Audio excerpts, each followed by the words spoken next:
All right, good morning. It's day one of a brand new project, and here is what we're going to be doing today. We're going to be cleaning up this yard behind me. We're going to take care of the foundation beds and remulch them, prune some plants, install a couple of new plants, trim some others, and then we're also going to be installing a new lawn here. So let me take you through and show you what is going on. We're going to start by going through and pruning these shrubs up at the front of the house. Now, a couple things that I want to note is we have some azalea shrubs, and it is now mid-March in the southeast, and these azalea shrubs are about to bloom. The homeowner said that the shrubs are too large for that area, but they do obviously want to see the bloom. So one thing that you have to explain, that I have to explain to my clients, is that when we cut them, they're going to look bad. So one of the things that I want you to try to do is always make sure you set the expectation so people know what the pros and the cons of doing each. So in this case, what I've said to the homeowner is, if you want to cut the azaleas, we can go ahead and take them down below the windowsill, but they will not bloom this year. In fact, they're going to look pretty bad this year. But next year, they will flush out again and they will begin to look good again. So you can kind of set that expectation as to what they can expect to see. So these azaleas are all about to bloom. They're probably just a few weeks away from blooming, maybe even less. And up there along the foundation as well. So what we're going to be doing is taking them back below the windowsill. So you can see that I'm going to cut every bit of green foliage off of that to accomplish the purpose of getting them to the height where the homeowner wants them to be. But you, again, with setting the expectation that you're not going to have blooms this year. So what's happening behind me is we're taking down the existing mulch. We're using large pine bark nuggets, which is actually one of my favorite mulches, but it's not really used a whole lot. Most people opt for the shredded hardwood mulch. So you can see these are made up of these large pine nuggets. And it is one of the hardest mulches to remulch in a yard. So this is one thing that you want to be aware of. If you have like a per yard price that you charge to mulch, when you're going on top of shredded hardwood mulch, it's very easy to put a thinner layer in the second time around or the third time around if it's not your first time mulching that area. When it comes to large pine bark nuggets, if you go and just try, you can't add a real thin layer of that. You have to add a pretty thick layer in order to not see any of the existing mulch, which isn't the case with the shredded mulch. So in this instance, when you install these large nuggets, we almost have to go in there and take out what is existing, or a good part of what is existing, because that will just build up into this really gigantic mound along the hard concrete edge, or the hard pathway edge, and everything is just going to keep sliding down onto that pathway because this mulch does not decay as fast. It doesn't rot as fast. And because of the physical size and the varying different angular surface of that mulch, it's not just going to cover. You're going to have air spaces, so you can easily look in between the gaps and see where the old mulch is. So in the case of specifically large pine bark nuggets, I recommend going in and just taking out what's already there. In this case, we've got a ton of natural area behind the house, so we've got lots of places to redistribute it. But that's one thing that you want to look for on the project site, is you don't want to be surprised that you go to take up this old mulch and then all of a sudden you don't have another place on the property to put it, and then you got to load it into your dump truck or dump trailer, haul it away, go to some sort of inert landfill and dump it and leave it, and that's all extra time, extra money. So you want to make sure that you account for what you're going to do with that existing mulch. We're also going to be sodding. This is an existing Bermuda lawn. It's just taken a beating from the rain. There's a substantial amount of shade in this area, so we're going to be going back in with a new Zoysia sod lawn, which is just going to look incredible. We're prepping it by hand. It's a small job. It's only 5 pallets. So in all honesty, we've been working here for an hour, maybe an hour and 20 minutes. We've got a pallet of it already prepped. So we're going to have everything prepped, the mulch complete, the shrubs pruned. We'll have that all done probably by 3 p.m. today. Tomorrow the sod will come. We'll lay about 2,700 square feet roughly of new Zoysia sod. So this job will be 2 days, but they won't even be really 2 full like morning till dark days. We'll be done by early to late mid-afternoon. Right here at the front entrance, we're going to be installing, this was one of my design ideas out here. If you look around, when you're looking at the plants, one of the things that I noticed was that there's just a lot of green in general, but the homeowner wanted to have two shrubs that stood out, that looked really nice at the entrance, at the front right and front left side of the entrance. And so what I selected was variegated hinoki cypress to go one at the left, one at the right hand side. Now with the variegated hinoki cypress, it was a great idea, but I'm having an incredibly difficult time sourcing it. And I call it variegated. It's also known by the name of golden hinoki cypress. But I've checked around with every nursery within a 10-mile radius, and nobody has them in stock. So we have had to go back to the standard hinoki cypress, which is going to be a solid green. But I really like the look of the hinoki cypress because behind me you can see that it's just an incredibly gigantic, beautiful Japanese maple tree that's just about ready to start blooming for the year. And that's the hinoki cypress is going to blend well with the whole Japanese theme. One of the other options that I was considering going with here at the front entrance, if the homeowner did not like the hinoki cypress, would be like a dwarf Alberta spruce. I even recommended maybe a sky pencil holly, although I particularly don't care for sky pencil holly, and I usually let people know they either love them or they hate them. But in this case, I think it would have been a good option if the client would have liked it. So overall, this is a 2-day job. A couple of other notes that I will point out here is when we're digging this out, we're looking to make sure that we find the irrigation heads. We want to leave them exposed, so we've got one head in here. One other thing that we did that was in my scope of work was the client wanted to move these 3 boulders. And those 3 boulders were up against a tree. And you'll be amazed at how one little detail on a project can be your source of time and management level on the job. So for instance, on a job like this, I would normally come here and Eduardo and I would walk around the project, and it would take us 10 or 15 minutes, and I would show him what we're doing. But when you add something in, like just as something as small as moving those 3 boulders, I've been out here now for a little bit over an hour, not just specifically because of the boulders, but that was one thing that I made sure that I knocked on the homeowner's door and I asked the homeowner to come out and walk through the area with us so we can look at those boulders, and together Eduardo and I and the homeowner adjusted and moved the boulders until I got that confirmation that said, yes, I like where they are. Because it's that one little detail and that one little thing where you look at a project with sod and plants and shrubs and mulch and pruning and everything else, it's really easy and we know what to do. But like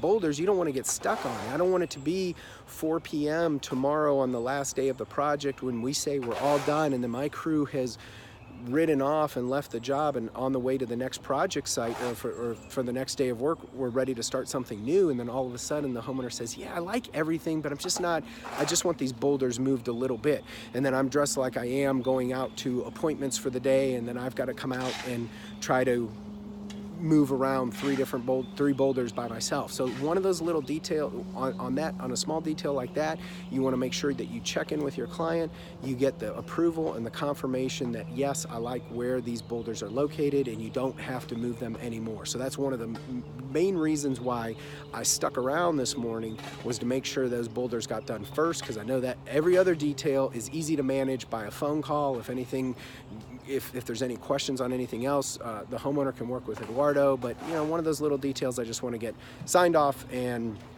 checked off. A couple of other things that we're going to be doing, and one other thing that I do want to show you here in just a moment that's interesting, that you may or may not have ever seen in your neck of the woods, and I'll show that to you here in just a second. But one thing I want to show you is these loropetalum shrubs along the edge. This borders the street, and it kind of provides a nice screen to the backyard area. The homeowner doesn't like the fact that they're so completely overgrown. Now, one of the characteristics of a loropetalum is they do grow very fast.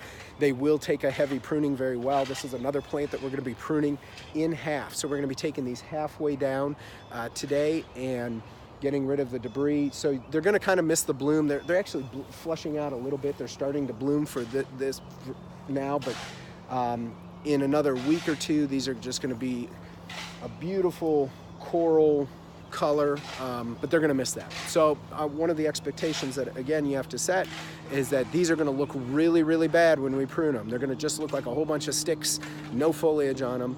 And of course, you get that consent from the homeowner. But I try not to surprise them and go ahead and prune all this stuff, and then they look really bad because we've done such a heavy pruning, and they're looking at me like, oh my gosh, this looks horrible. I had no idea. If you set that expectation up front, you not only increase your level, their level of confidence in you, because now they're like, oh yeah, you prepared me for this. You set the tone. You already told me this was, we're doing this to accomplish a longer term goal.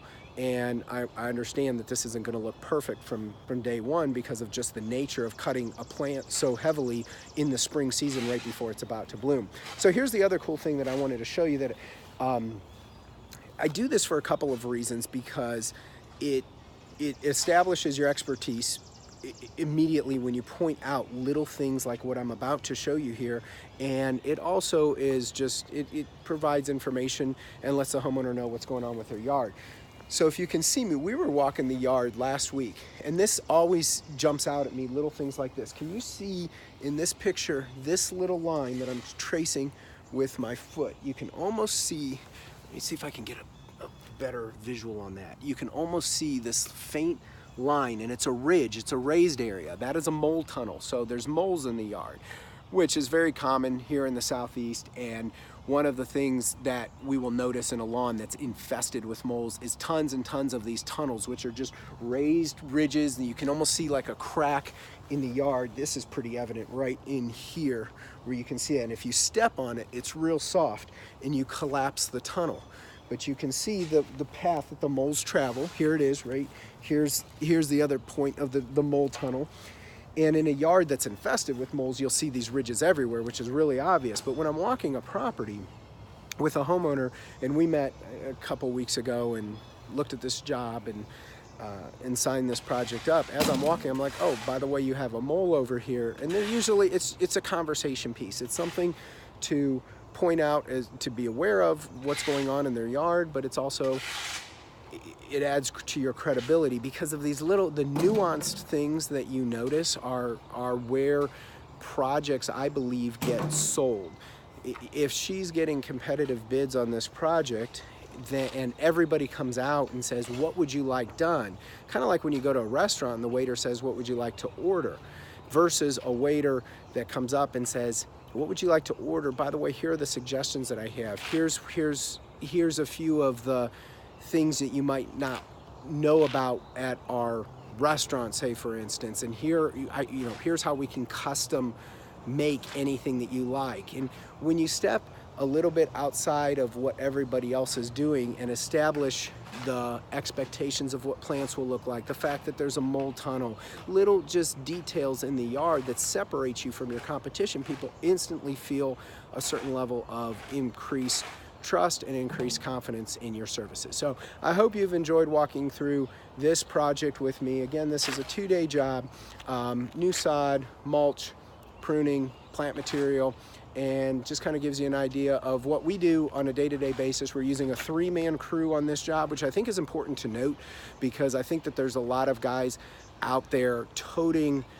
these big projects, or whether it's big or small, it doesn't really matter, but they're like, I did this in 2 days, and they'll put it in big flashy neon letters on their thumbnail of their YouTube thing. And I think the day thing is really deceiving, because then you get into the video and there's 19 people working on the job. And okay, it's not really 2 days, it's 2 days times 19 people per day, which is, 38 people times 10 hours, which is 380 labor hours. So let's look at this thing the way it should be looked at, which is how many labor hours am I on this job? So if you budget that each day is roughly a 9-hour day times 3 guys, that's 27 hours per day times 2 days is what, 54 labor hours on this job. And I think that's a more important note, because I'm not out here for bragging rights to say, look what we can do in 2 days. It's really insignificant until you factor in how many people are on the job. So this is 2 days with 3 people doing the work, which I think is pretty impressive that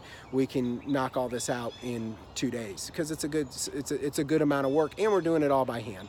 No particular reason we're doing it all by hand. It's honestly too small of a job to bring out a normal size skid steer. Now, we do have a mini skid steer. We just didn't feel like towing it in the traffic today. I mean, it doesn't speed up our time. We go pretty fast, and we're able to dump all of this debris within this large natural wooded area, which makes a huge difference on this project. Imagine if we had to load up a dump trailer with the sod and the mulch and all this stuff and haul it away, which if we were going to haul it away, it would take my most expensive guy, Eduardo, the lead person on the job, off of the job for the majority of the day. Every one of these materials will be delivered.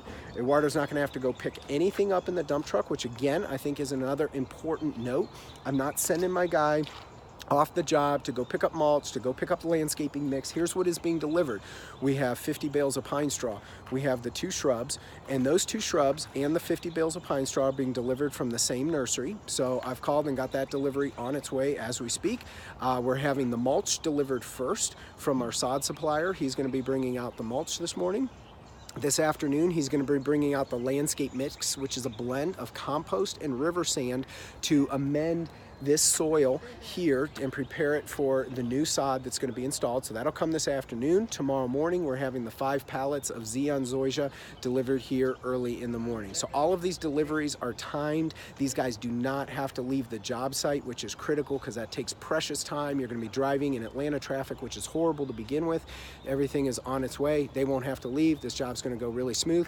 Also, lastly, we are putting in 1 drain basin up along the front of the property. So that is also being delivered with the mulch this morning from our sod supplier. So hope you've enjoyed this video. Hope it helps you get an idea of how you can walk through these projects, set good expectations with your clients on your next project. Thanks. Have a great day.